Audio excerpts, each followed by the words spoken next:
Doug Jones, U.S. Senator from the state of Alabama. As a United States Senator, he built a reputation of a highly effective legislator, passing more than 24 bipartisan laws into law. He built his career on fighting impossible battles. In 1997, he was appointed U.S. Attorney for the Northern District of Alabama, and he served in that capacity until 2001. It was during this time that he successfully prosecuted members of the KKK for the bombing of the 16th Street Baptist Church in 1963.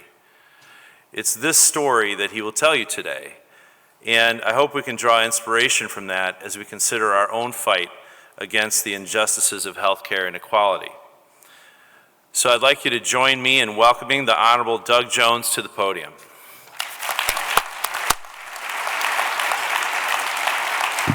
Thank you.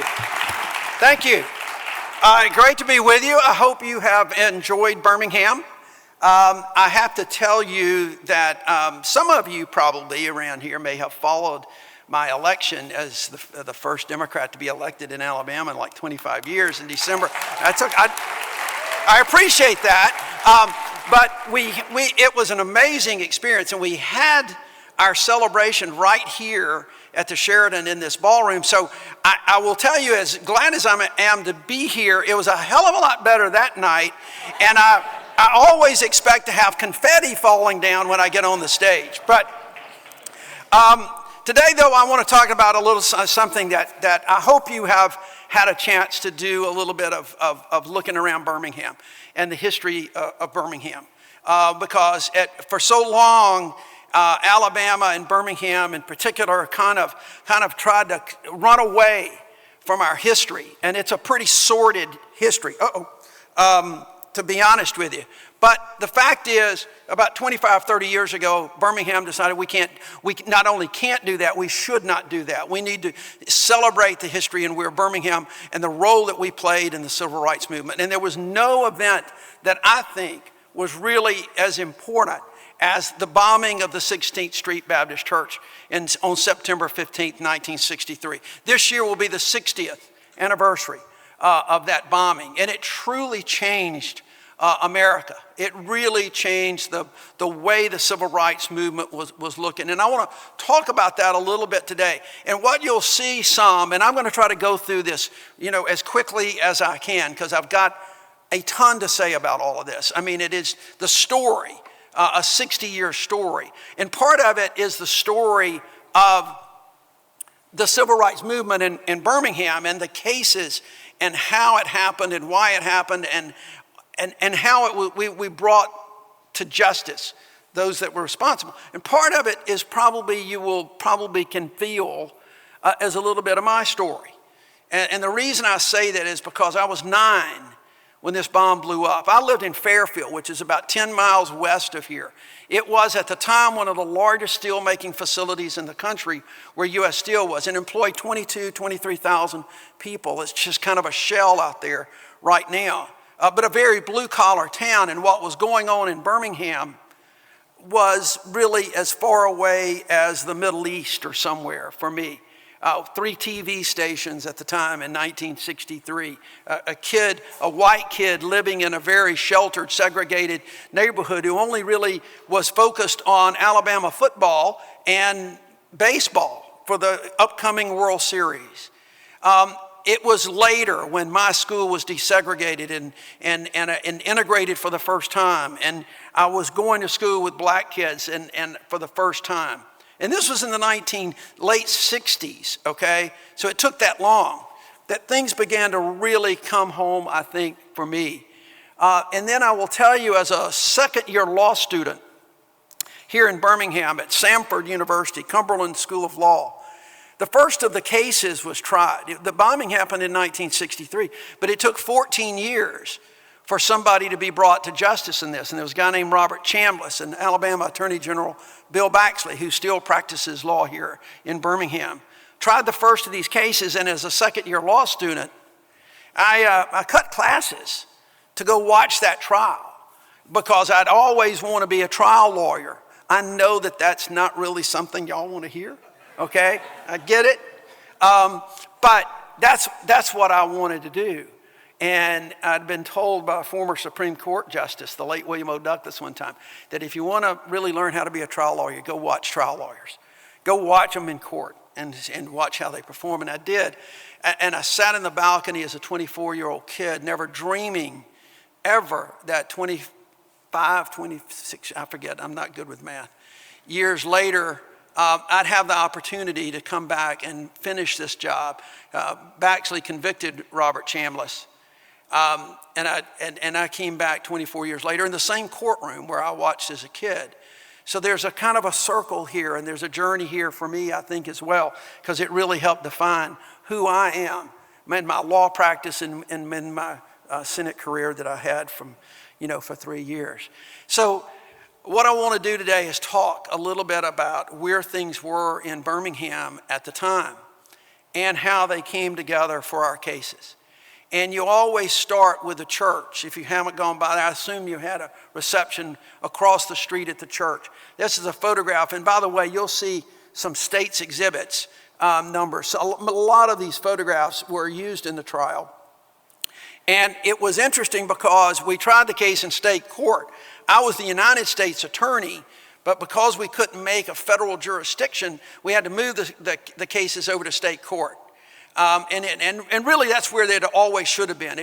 The style of the cases should have always been State of Alabama versus Tommy Blanton and State of Alabama versus Bobby Frank Cherry, which are the two old Klansmen I prosecuted. Because it was the state of Alabama more than any jurisdiction that really let people down. It's not that they could have prosecuted the case, but the whole system was letting people down at that time. And so it was really remarkable that we were able to move over. I was designated as a deputy special assistant attorney general for the state to prosecute these cases. And the cases always begin with the church itself. That's why I show this, because it was the church that was the focal point of so many of the meetings that occurred here in the 50s and 60s. The civil rights meetings where people like Jackie Robinson would come through, and Dr. King and Reverend Abernathy, all the great civil rights leaders. The late, great Harry Belafonte, who came to Birmingham, who died just this past week, came to Birmingham, and they would speak at the 16th Street Baptist Church. And the church is very much today like it was in 1963. Now, this is an older photograph that we have, and the church is so much like it was at the time, except for one important fact. If you look in the very bottom right corner of this photograph, you'll see some steps, some concrete steps that led to the back of the sanctuary. Well, those steps haven't been there since the early morning hours of September 15th, 1963, when a bomb that had been placed underneath the very bottom step exploded. There's a window we'll show you that was where the ladies' lounge at the church was in the basement. And that bomb was placed right outside that ladies' lounge where children were getting ready for a youth worship service. Now, many of you may have given these speeches before in a lot of presentations and things like that, and I've done a gazillion of them.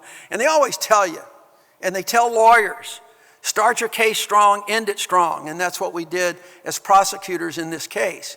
And the strength of our case was really the families that had waited so long for justice. And this is Miss Alpha Robertson. Miss Robertson's daughter, Carol, died in the blast. They lived just a couple of blocks, about 4 blocks from the church. And this was going to be a youth worship service, so Carol was going to be a part of that. She went to the church early, and Miss Robertson stayed behind.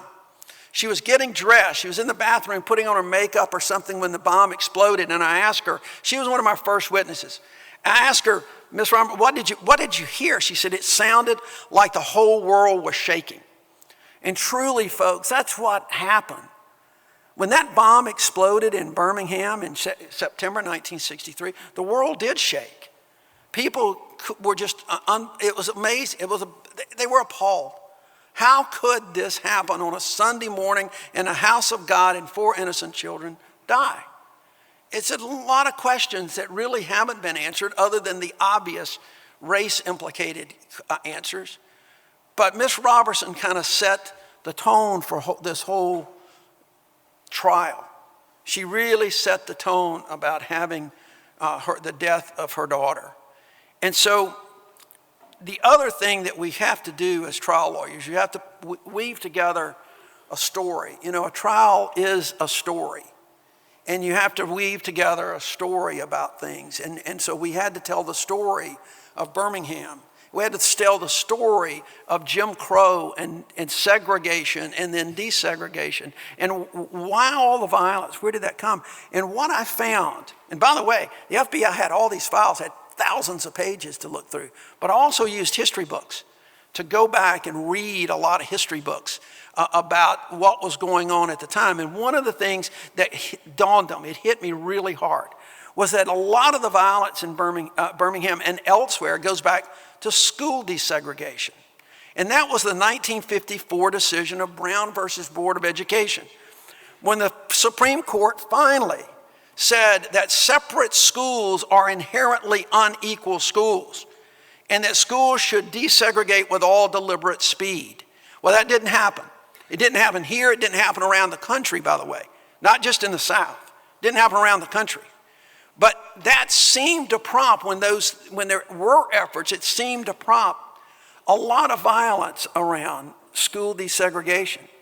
And in 1957, 3 years after this, one of the great leaders of the movement who was in Birmingham, Fred Shuttlesworth. If you haven't learned about Dr. Fred Shuttlesworth, you should do it. He's an amazing figure. Many people say that had it not been for Fred Shuttlesworth, there really wouldn't have been a Martin Luther King.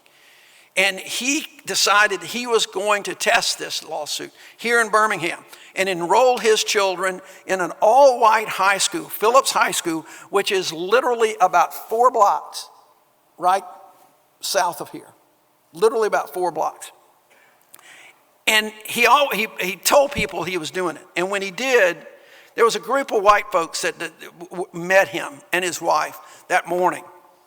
And what happened was caught on film. There was a young man who had graduated from Phillips, was going to the University of Alabama in Birmingham, had to get his transcript and had gone back that day. He also was working at one of our local TV stations, the PBS station, and he had an old camera with him. He had one of those old 8mm cameras with him, black and white, real grainy, moves real fast. Y'all know that. Your parents or grandparents probably had some of those films. And when he saw a mob of about 200 people, he caught on film what happened to Fred Shuttlesworth. And I want to play it, if I can make sure my mouse is working.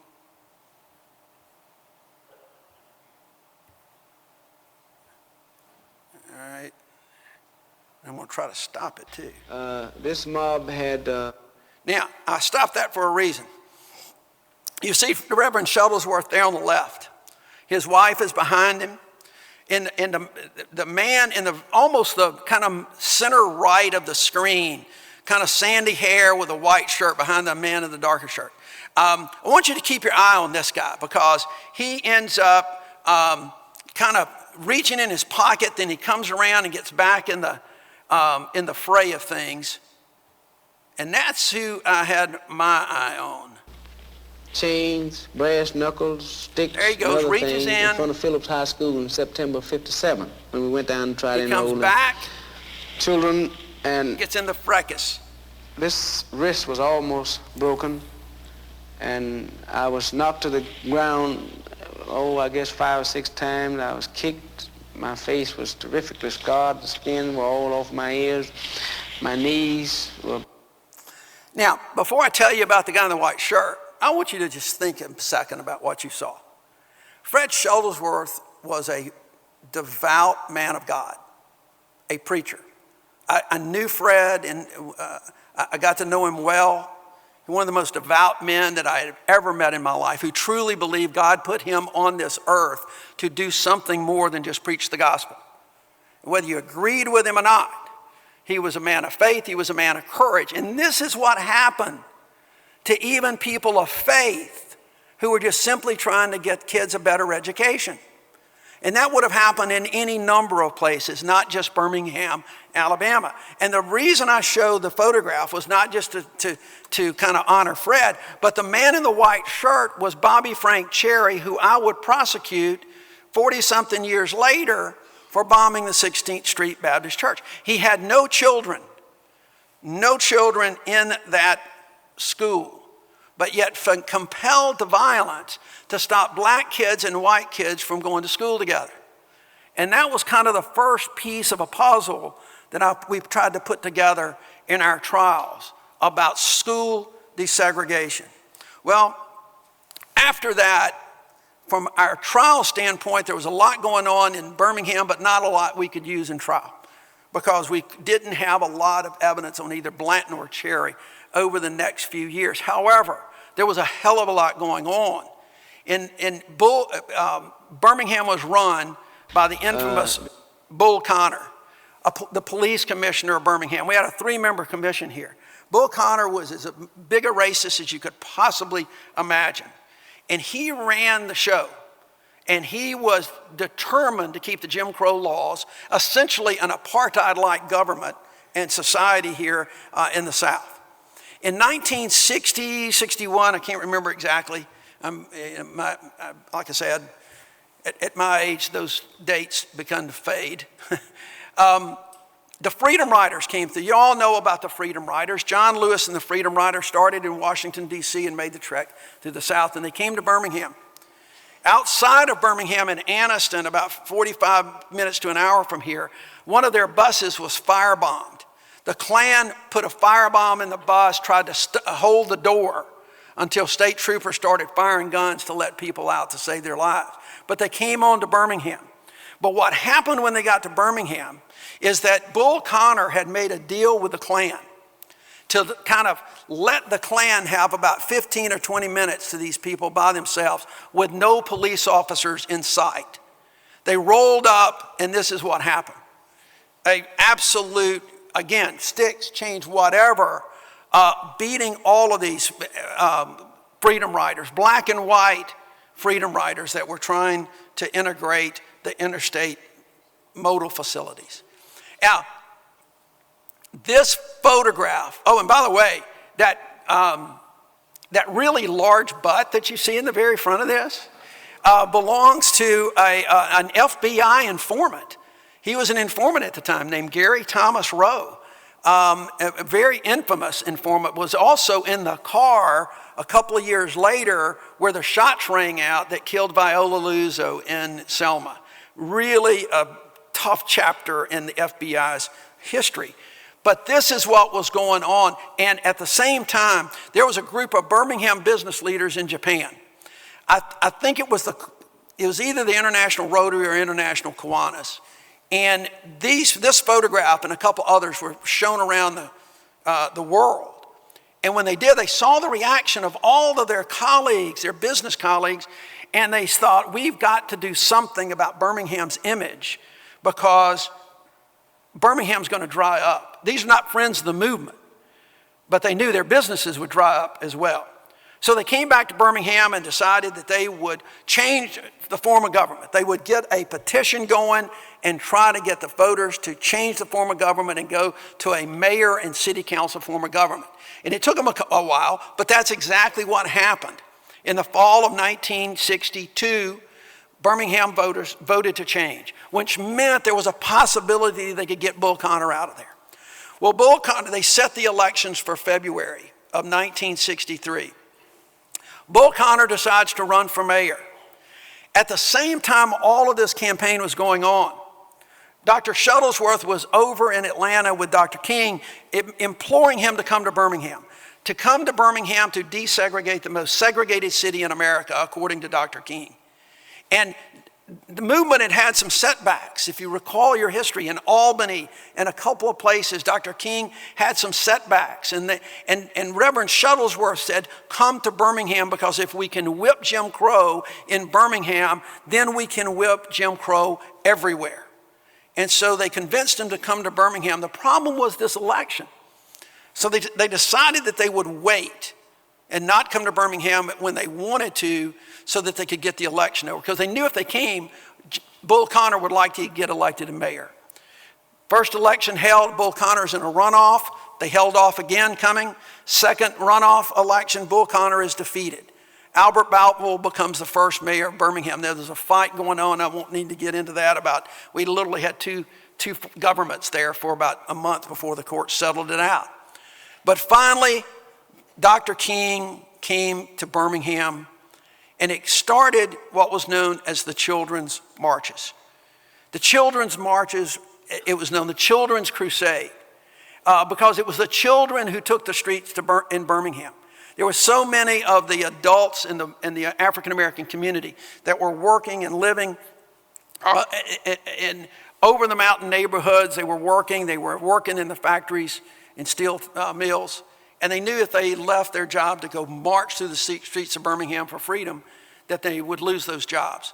So they took to the kids, and the kids emptied out. And they would meet at 16th Street Baptist Church. This is a photograph of these kids. They would just meet and they would plan. This was going to be a very peaceful march. Remember, Dr. King was all about nonviolence. This was a peaceful march for about 3 blocks to the city hall. But they no sooner got out into that intersection where you probably walked through the other day and the park that you saw, and they were met with Bull Connor's fire hoses and dogs. He was waiting on them because he was not about to let them. And frankly, that absolutely played into the movement's hands.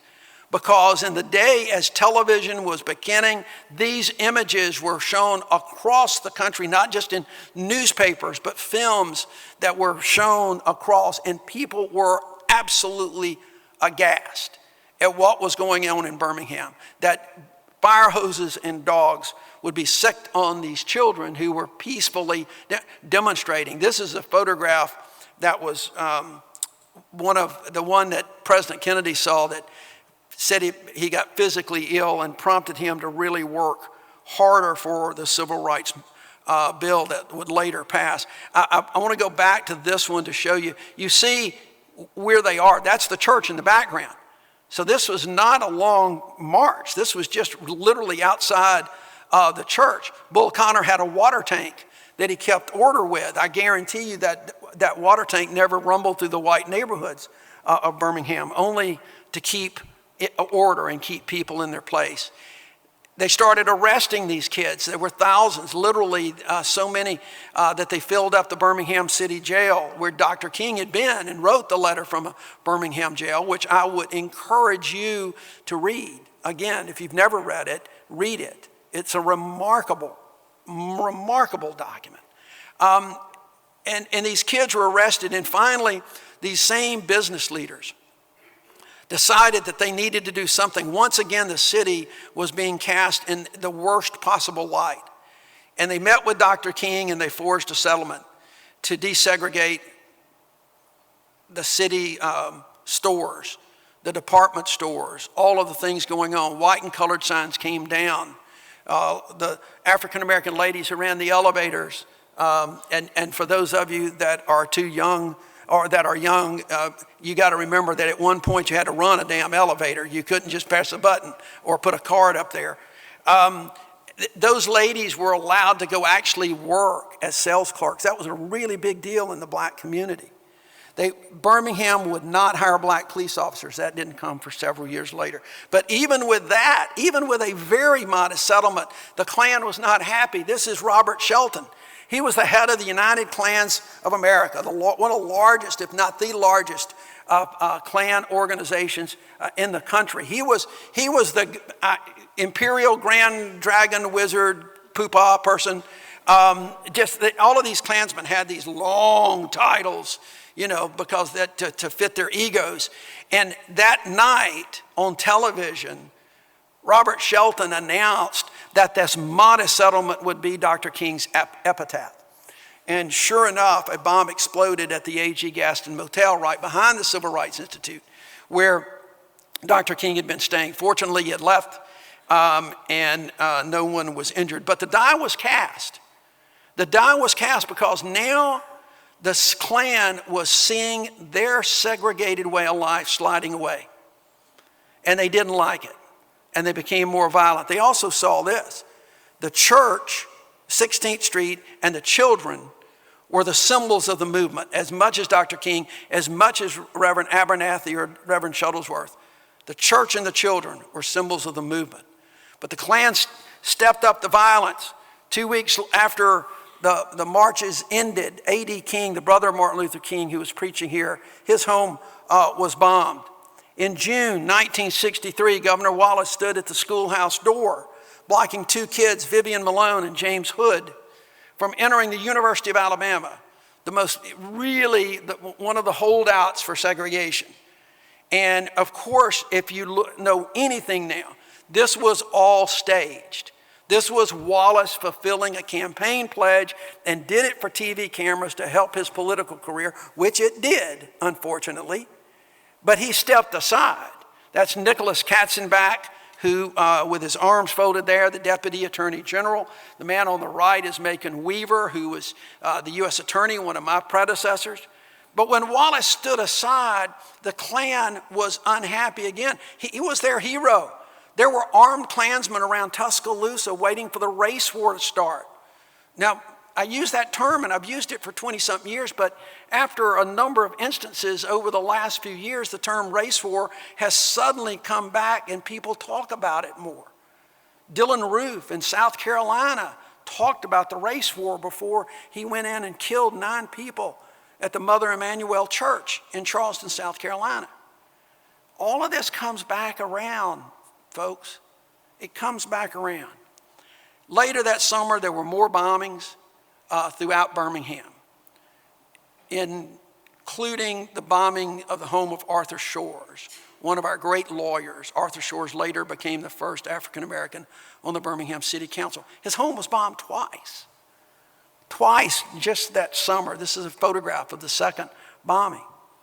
In August 1963, a month before the bombing, Dr. King gave the famous I Have a Dream speech in Washington.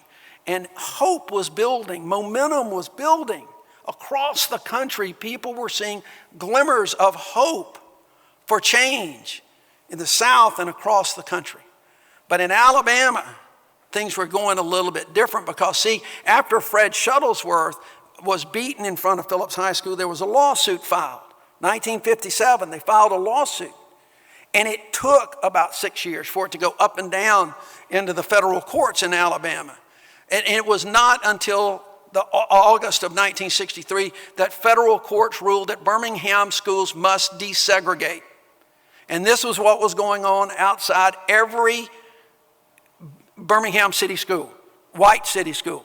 Boycotts, people walking out, waving their Confederate battle flags. And I got to tell you, I've been doing this for 20-something years, folks, and I always tell people, if you have any question about the symbol that a Confederate battle flag has, you only have to look at this. It is not a symbol of heritage. It's not a symbol of history. That's not a history class. It's a symbol of hate. And in fact, I've got an ad, I didn't bring it with me today, from an old racist newspaper that talked about selling those, and it was a symbol of white supremacy. But this was what was going on.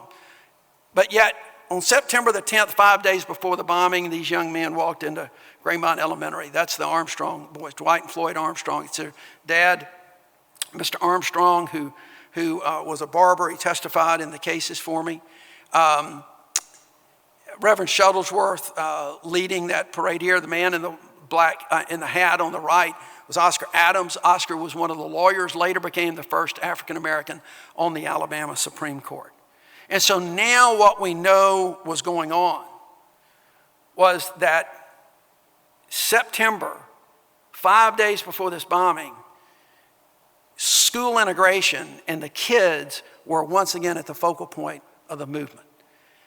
And on September 15th, the 16th Street Baptist Church advertised a youth worship service. The youth and the children coming together again, not this time for civil rights, but for worship, but coming together nonetheless. And there were young ladies that were going to participate that gathered in the ladies' lounge. This is Addie Mae Collins. She was 11, almost 12, youngest of the group. No, Addie Mae was close to 14, I think. Came to Sunday school and church with her sisters that morning. Cynthia Wesley was 14, one of the real studious ones. She had come to live with the Wesley family, and was a really great story that sometime I'd love to tell more about Cynthia. and the Wesley family and her family that came together after this bombing.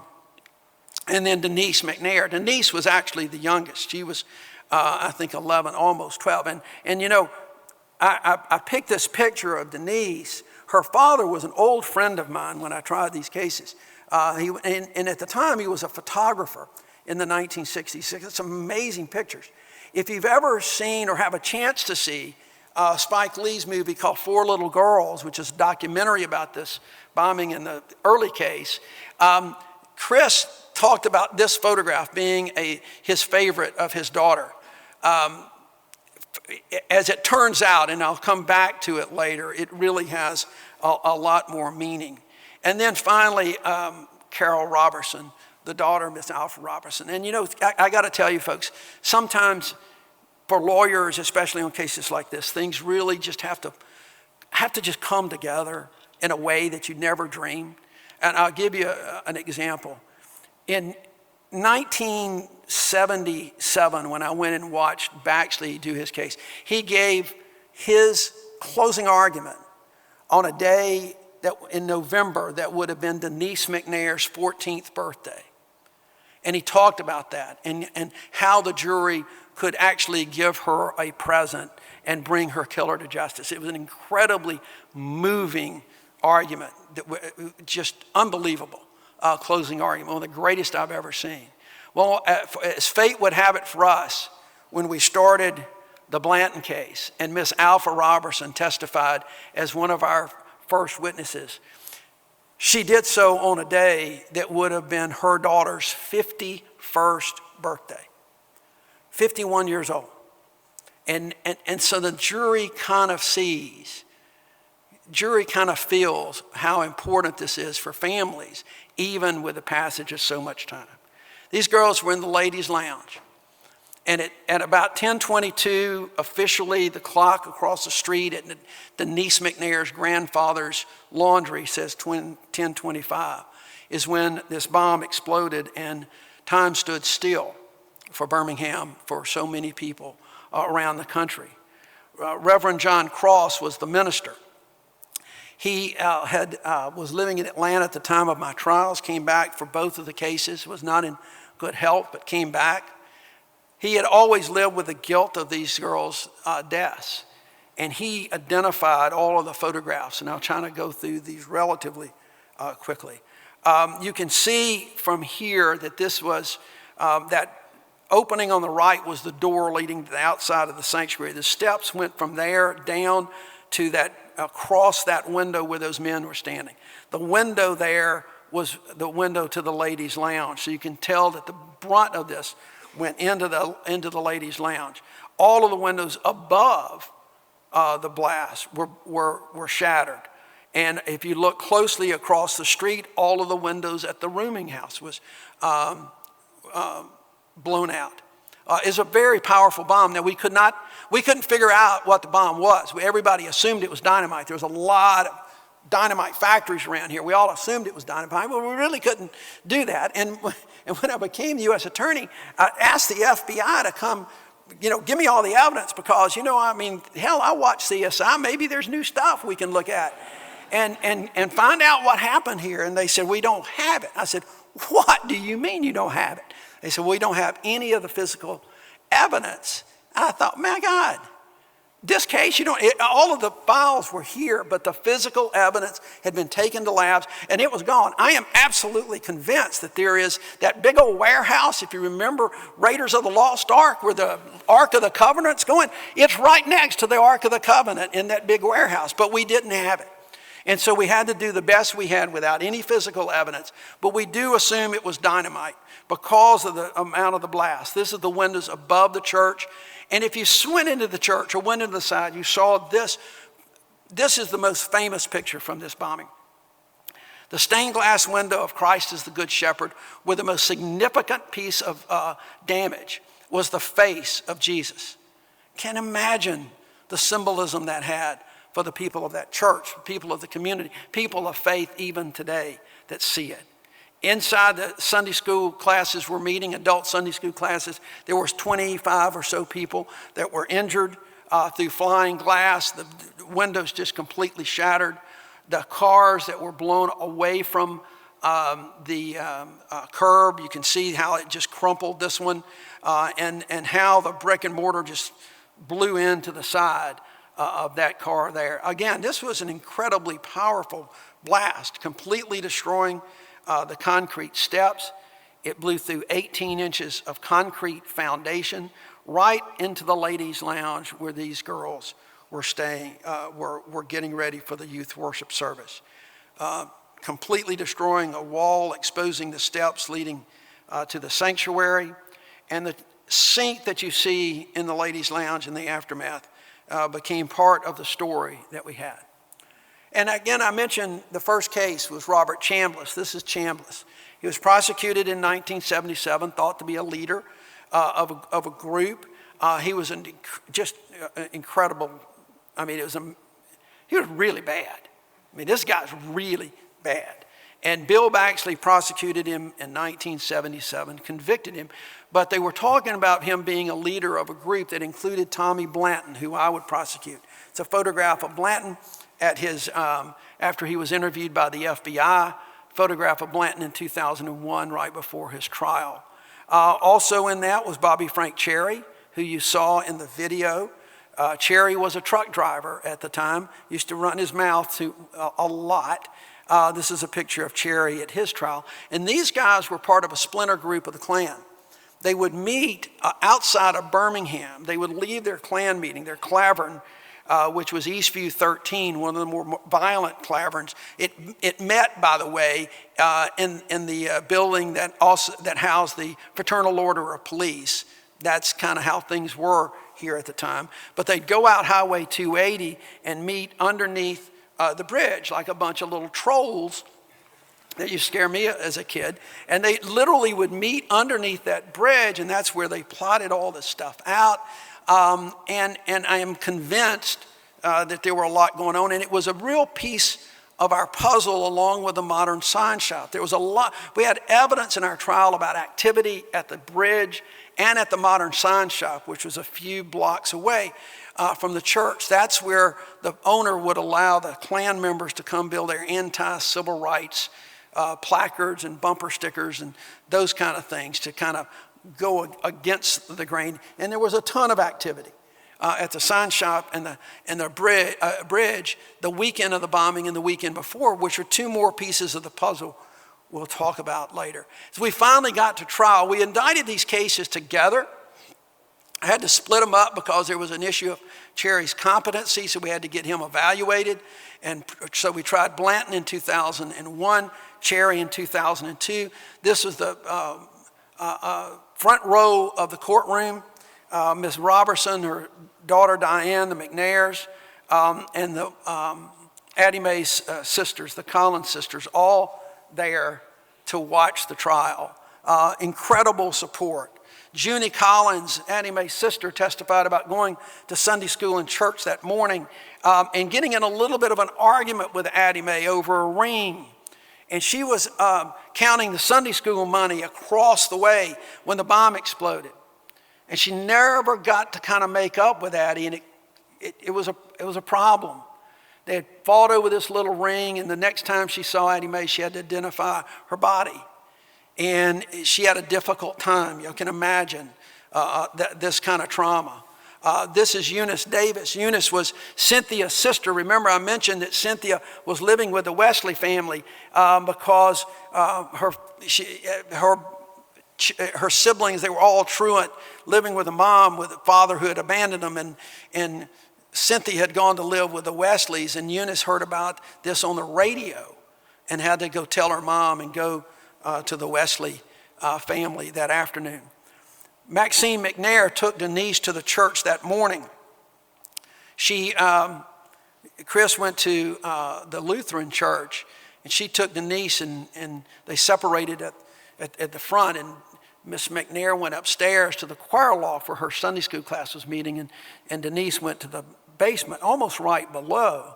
And I asked Miss McNair what happened when the bomb exploded, and she said there was debris and smoke and everything coming through and glass flying and people were hurt and people were screaming, they were hollering. I said, what was your reaction? She just said, I screamed, my baby, because she knew that bomb had been placed right below, and that's where Denise was.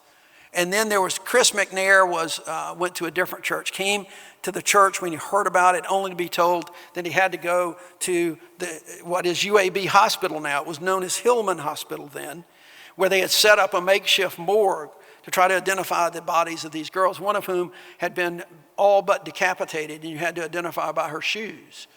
And when he came in to identify Denise, she still had a piece of mortar embedded in the middle of her skull.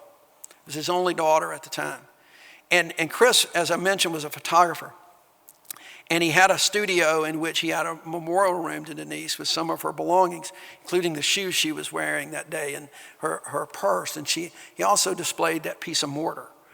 And Chris and I have been friends for a long time, and I was out there, and I finally said, Chris, let me ask you about this. This seems a little bit over the top. And he says, Doug, I understand that. He said, people come by here all the time, and they mourn for the girls.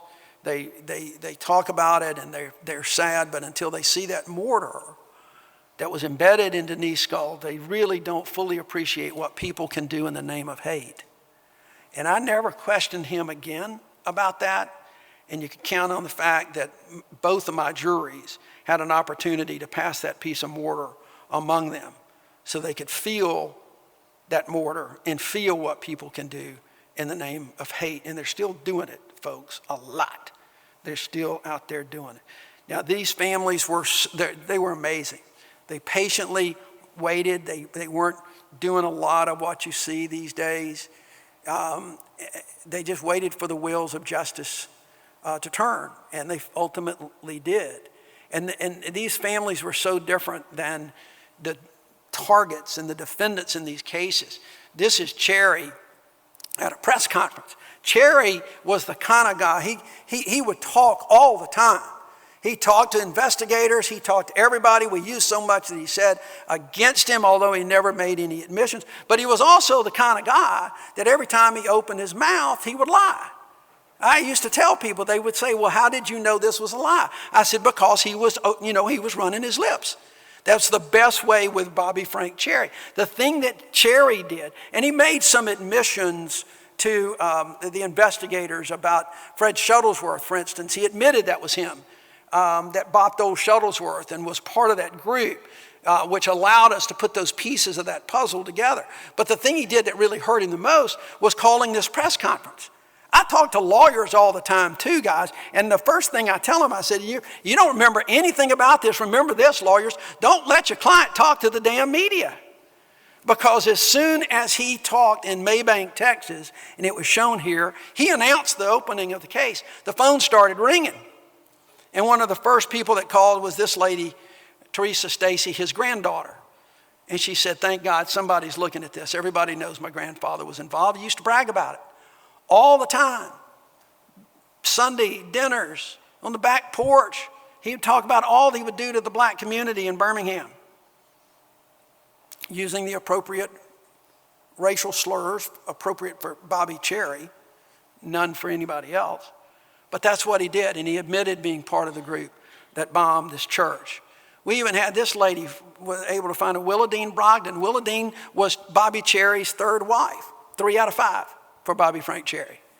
And we couldn't find her. We didn't know where Willadine was when I became U.S. Attorney in 1997. I sat down with the agents, and they were telling me they were looking for her. They had found a number of people, but they were looking for Willadine, and they couldn't find her. I said, well, you got to have records. There's Social Security. There's death records. She's still alive. They said, we don't know. I said, well, you can run a trace here and there. And they said, we've done that. We can't find her. I said, oh, my God, you're the modern FBI, and you can't find an 80-year-old woman in this country? And they just kind of hugged their head. But here's what happened. Again, how things just happen for us. Willadine Brogdon was living in Montana, Glendive, Montana. And as we started this investigation, we started getting a fair amount of publicity. And one day she picks up a newspaper in her little hometown and sees a wire story about reopening the case and focusing on Bob Cherry. And she picked up the phone and called the FBI, and I said, I know something about this. I need to come talk to you. And she drove 200 miles to the local FBI office to tell them about Cherry being a Klansman, parading around in his Klan's uniform, about the time that her car broke down by the church, and he came to pick her up, and he pointed, he said, over there by the steps where he said that they planted the bomb, where he would say on occasion nobody was supposed to get hurt, but to show you what kind of people he was, he would say that no one was supposed to get hurt, but at least they can't breed. That's the kind of individuals. She was an amazing witness. She didn't like to fly, so I had to pay her mileage all the way from Montana, but that was okay. But when we got the word, just literally because of a fluke of picking up that newspaper, I think my agents were so excited they beat her. She was driving 200 miles and they were flying halfway across this country. But she introduced us to her brother, who Cherry had made a number of the same admissions. And then there was Michael Goins. Michael Goins was living in Texas in 1980, and he was cleaning apartments that his mom managed, and Cherry had a carpet cleaning business. And in a conversation, remember the time, 1980, Dallas, Texas. What are they having a conversation about? The rise of the Hispanic population.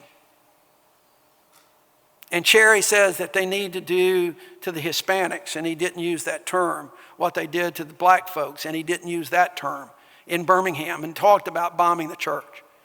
See how things move? See how things come back around for folks who are just generally haters and are consumed with that? Really important. Michael was a great witness. Again, saw it in the news. As did one other guy, I don't have a photograph of. Bobby Birdwell was with Cherry's son the weekend before the bombing. He was about 12 years old and was friends with Cherry's son. And he called us when he saw it on the news and testified that the weekend before the bombing, he saw Cherry with a couple of other men sitting around their kitchen table at the Cherry house. He had seen the Klansman's robes, and it bothered him. And then he saw them sitting around talking about the church and the bomb being ready in 16th Street. And my colleague asked him, why didn't you tell somebody? He said, man, I was a white kid in a Klansman house after this. I was scared to death of these guys.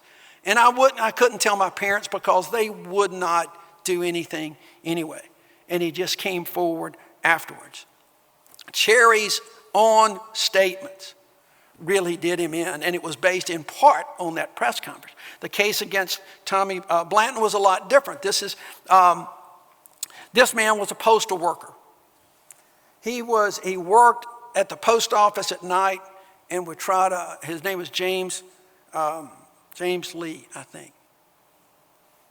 I really am getting old. He was a postal worker, and he would get with other folks, and they had their own little civil defense and would ride around the homes of the civil rights leaders when they got off work to try to protect them and the churches. 2 weeks before the bombing, he's riding by 16th Street Baptist Church at 1 o'clock in the morning, and he sees a car parked on the side by those steps where the bomb was later placed, and there's two white men. One is standing by the car, the other is standing by the steps holding what he called a satchel, a grip. Could have been a gym bag, something like that. When he hit his bright lights, they jump in the car and they take off. He calls the Birmingham police, and when they come, they tell him, just go on home, boy. You didn't see a damn thing. Boy was the name given to all black men, regardless of age, by the Birmingham police. Just go on home, boy. You didn't see a damn thing. Well, the fact of the matter is, when the bomb exploded 2 weeks later, he tells the FBI brings him up. They show him all these pictures of 100 or so Klansmen, and he picks out two people that he thought were the ones, not 100% sure, eyewitness testimony never is.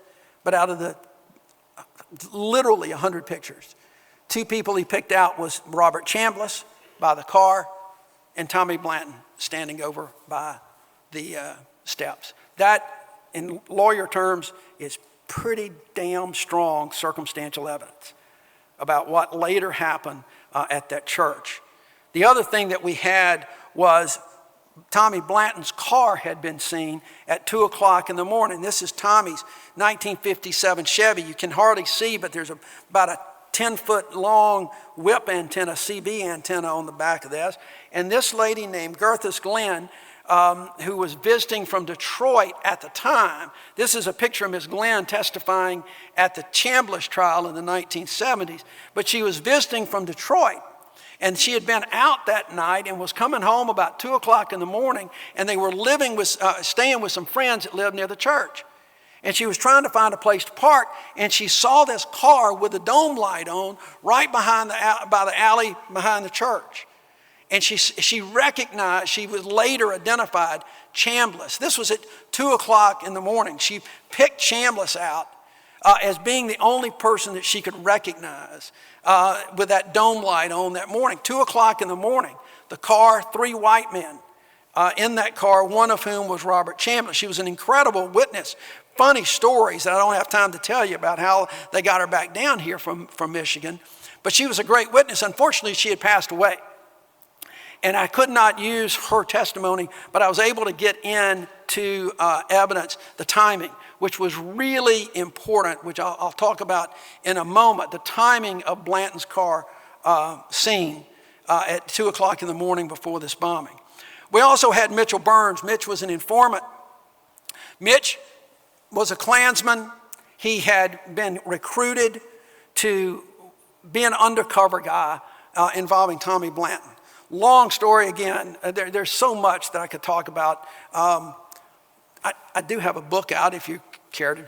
It's on Amazon if you want to know more.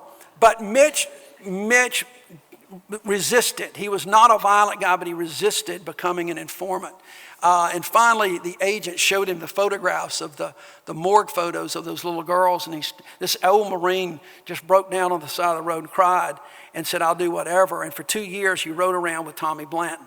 He befriended Blanton, and they would go out together. They were both married, but they would go out. And every time they would go out, Blanton would say to him, "Mitch, let's go in your car, because you know the FBI's on my butt, and they've got all our cars and houses bugged."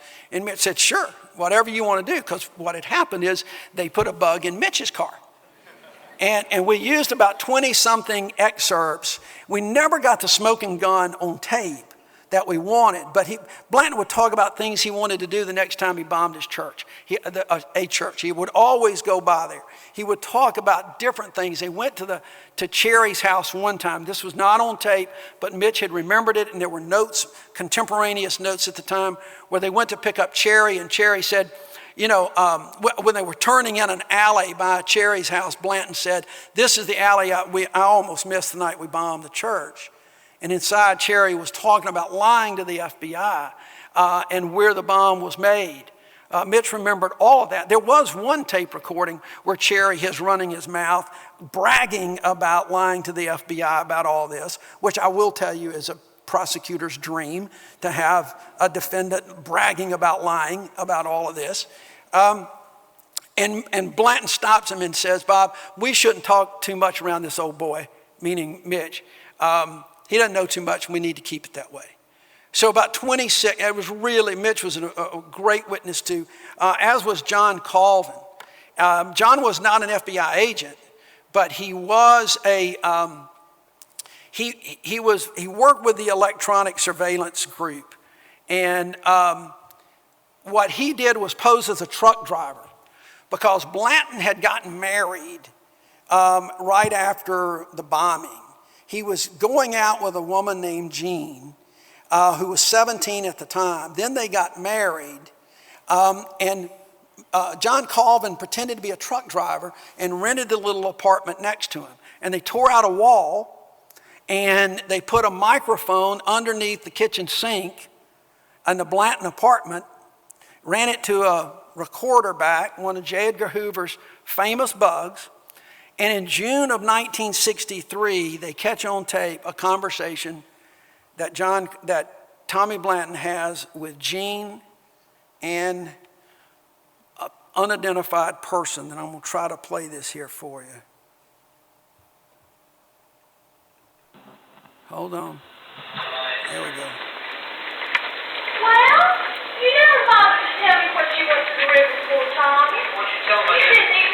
told me I did in the river. What they asked you, I did in the river. They asked me what you went for, and I told them I didn't know. Well, they were interested in me, though. They knew I was. That's what they were. See, I'm playing ball.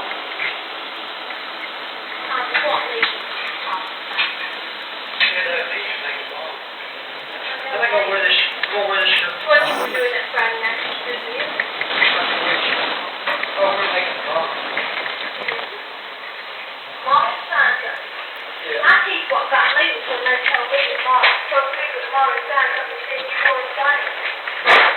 Said I wasn't there. Oh, well, that's, she didn't want to or anything with the FBI. Every breath they voter, they'll lie. I know, but I didn't know that then, and I didn't know whether to think you stood me up to go out with somebody else. That's the first thing that hit me. You stood me up to go out with Willard. That's what they want to do, make you mad. They want to make you mad. That's what they think the line was. Any words there was a lie. They spring on a couple of truth names. Isn't that business about marrying the call? I didn't want to tell them, but I didn't know what to talk about. And I knew it was wrong, but I didn't want to tell them that it was wrong. 3 times. 3 times out of his own mouth, making the bomb, planning the bomb. Folks, this tape had been sitting in a cardboard box in the corner of the evidence room at the FBI for 30 years. It had been listened to and notes made at the time and then moved away because they never thought they could use it into evidence anyway. It was made under a different legal theory that we were able to get it into evidence. And the FBI agent was determined, he knew that something existed and found it at the last minute. And it's not only significant as a lawyer, it wasn't only significant because of the admissions that he made, but right there when Jean said that she didn't want to tell the FBI who Mary Lou Holt was, the problem had been is that when Blanton was first interviewed, he had talked about going and picking Jean up, but he couldn't remember where they went. He said he picked her up, they went out, and he couldn't remember, but he had her home by midnight. Had her home at midnight, and then he went home and went to sleep. Well, at that point, the agent told him, said, well, Tommy, we've got your car parked outside the church at 2 o'clock in the morning, plenty enough time to go get your buddies and plant that bomb. Well, he clams up and he calls Jean, and they get their stories together. And now they remember he didn't leave at midnight. He fell asleep on her sofa and didn't wake up and leave until 2:45 after all of this time. And that alibi of Jean's kept him out of jail. They got married, then they got divorced. They got married and divorced, depending on the nature of the investigations. But the bottom line is that she stuck with that story. If you go on to iTunes right now and find Tammy Wynette's song, Stand By Your Man, you will see Jean's picture. Because she stood with him, and she stood with him to the point. I got to tell you, I met with her. I met with all the witnesses so many times, and I met with her, and we played this tape. I played this dang tape so many times for her that I was so worried that when I start to leave this life and lights as bright as that start shining, I'm going to hear a voice that goes, well, Tommy, I will go the other way regardless. And I told her, I said, Jean, please, you need to help us here because I want to tell you something, Jean. I'm going to tell you the truth about something. Because I always did that. I never, ever tried to mislead. I said, Jean, I need to tell you something. He did go out with Waylene on that Friday night. And she got mad, but she still wouldn't help us. But that tape, it's just incredible that we were able to find that tape. I want to try to wind up real quick. I know I'm running late, and I apologize to everybody, but you can see I kind of get wound up. When I became the United States Attorney in 1997, my staff, who I knew and had worked with, didn't know my history. They didn't know about me sitting in. They didn't know about my relationship with the McNair family. And I told them I wanted to do this case. It was very important. They said, don't get your hopes up, Doug. It's an old case. You know, evidence is thin, witnesses are dead, witnesses are dying. I said, yeah, but you know, if we don't do it now, it never will get done. We need to at least look at it. And I didn't really know how prophetic that was. The postal worker that I saw about a month before trial has a stroke. And he's still okay, but he's in a nursing home. And I say he's okay. He's pretty paralyzed, mostly can't speak too well. His mind is still fine. And I went and talked to him. He still wanted to come testify. I got worried about it, but I was going to bring him in.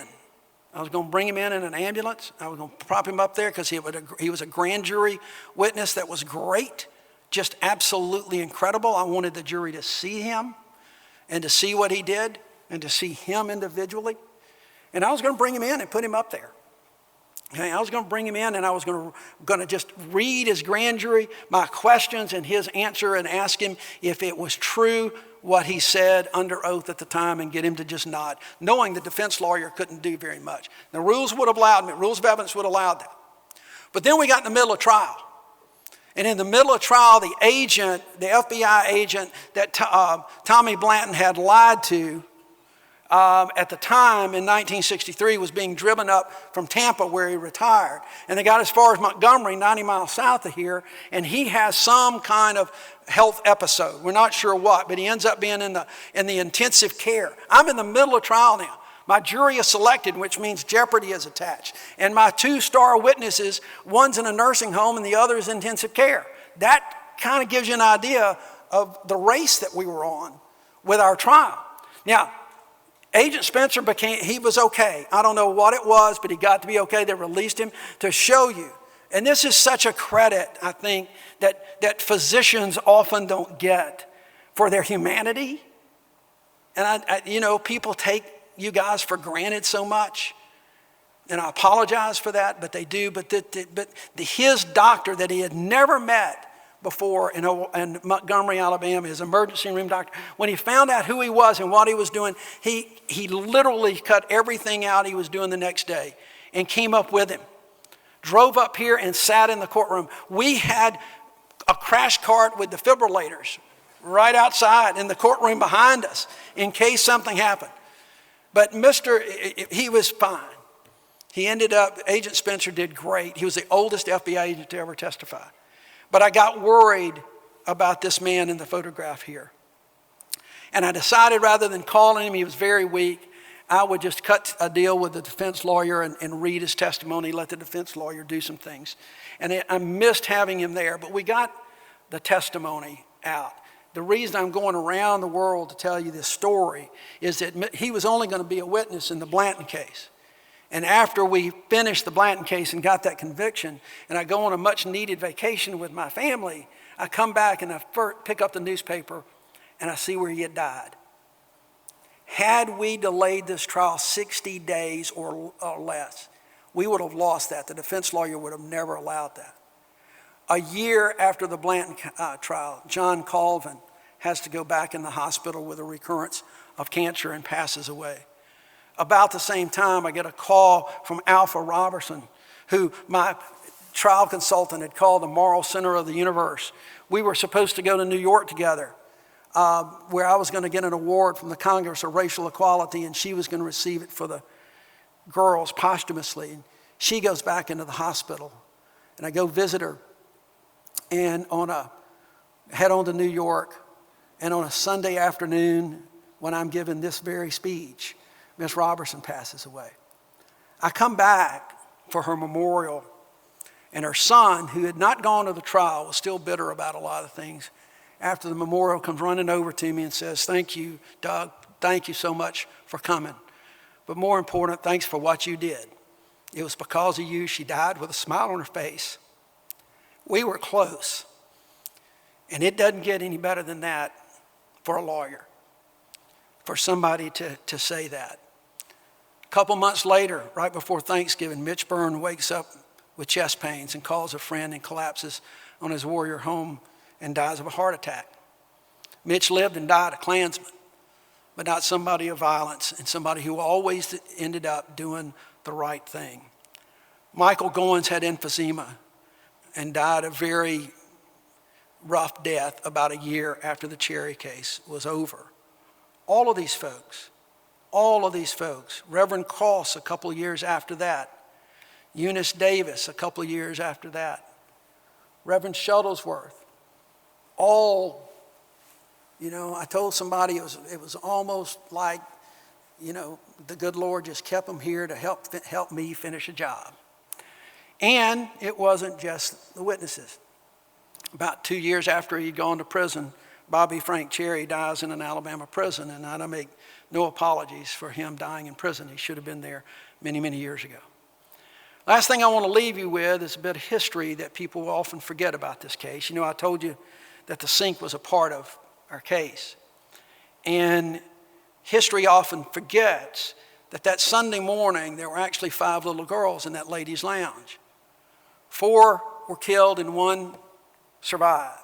Survivor Sarah Collins Rudolph, who still lives here in Birmingham, and she was my last witness. She is the one that came over and testified bravely, I might add, about walking over to that sink. They were all excited about the youth worship service. They were in that lounge doing what teenage girls do in preparation for a big event. And as she walked over to the sink, she heard Denise McNair say something about her new dress. I said, Sarah, what did you do? She said, well, I was at the sink. I just turned around. Well, what is it you saw? She said, I saw my sister tying the sash of Denise's new dress. If you saw the statue of the 4 girls outside the Civil Rights Institute the other day, you'll see Denise standing on the bench and Addie tying the sash of her dress. I said, well, what happened? She said, well, then there was the explosion, and I was buried under all the rubble, and I couldn't hardly see. She said, I couldn't see. She was still blind in one eye. She was in the hospital 3 months. She said, I couldn't hardly talk. I couldn't hardly breathe. I said, what did you do? She said, I called out for help. I called out for my sister. I said, what did you say? In a courtroom that's as quiet as this room is, she just said, I called out for Addie. I called out, Addie, Addie, Addie. Her voice rose in that courtroom just like it did 37, 38 years earlier. Did you ever hear her respond, Sarah? No, sir. Did you ever see her alive again? No, sir. And with that, I looked up at Judge Jim Garrett and said, Your Honor, the state of Alabama rests its case. Folks, it was a remarkable ending for a remarkable story. It took the jury about 2.5 hours to convict Blanton on the strength of that tape, about 6 to convict Cherry on the strength of his admissions over time. And there are so many things that I think people can take away from this. And I try not to put it in your hearts or any minds. Everybody takes away something different. But I'll tell you the one thing that I did always come back to, and that's this photograph. I told you I picked this photograph because it was Chris's favorite. But it has so much more meaning. And I realized it the night before the Cherry closing arguments. I had what lawyers had hit a brick wall in my closing argument in getting prepared. And sometimes lawyers get inspiration from the strangest places for closing argument. And I came back and I was stuck on this picture. I kept looking at it. But I just took a break and I walked into my den, and my teenage daughter was watching the movie called The Shawshank Redemption. Many of you probably have seen that. And it's toward the end when Red has been released and he's trying to find his friend who had escaped. And he finds a note from him. And that note is talking about hope. And he's reading that letter, and the letter was talking about hope, and that hope is a good thing, maybe the best of things, and that good things never die. And that's dawned on me when I heard those words, that's what this picture represents. It is the image of the children who marched through the streets of Birmingham. It's the image of the deaths of those children, of the injuries to Sarah. It's the image of a mother's heart that never stops crying for the death of a child, but at the end of the day, it's an image of hope. a young black girl holding her best friend, a white Chatty Cathy doll. And in the end, that was that hope in 1963 of a race of people. But today, folks, it's a hope of this planet and the hope of this country as we become more diverse every day. And that's exactly what I told that jury. And I told that jury that people like Cherry and Blanton tried to destroy that hope, but hope is a good thing, and good things never die. We got to remember that hope. As our country, as our states, as our country become more diverse every day, as your patients become more diverse every day, we've got to celebrate some of that. If you understand, if you followed anything about my career, you will know that I should be and absolutely am appalled at hearing people say they're trying to do something where woke comes to die. And I apologize for getting a little bit political, but by God, it was the deaths of these 4 girls where people woke up and passed the Civil Rights Act, passed the Voting Rights Act. People had to die for those kind of things. People are still dying for those kind of things. And we need to celebrate that diversity and get our fellow man to understand that a rising tide lifts all boats. And that's what this is about. That's why we can't forget these cases. That's why we can't forget these children. Because every day in America, something's going on where they're trying to roll this back. And I do apologize for getting a little bit on a soapbox.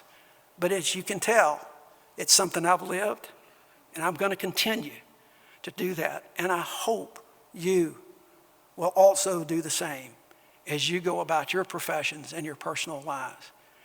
And I also thank you very, very much for giving me the honor of telling the story today. Thank you all so much.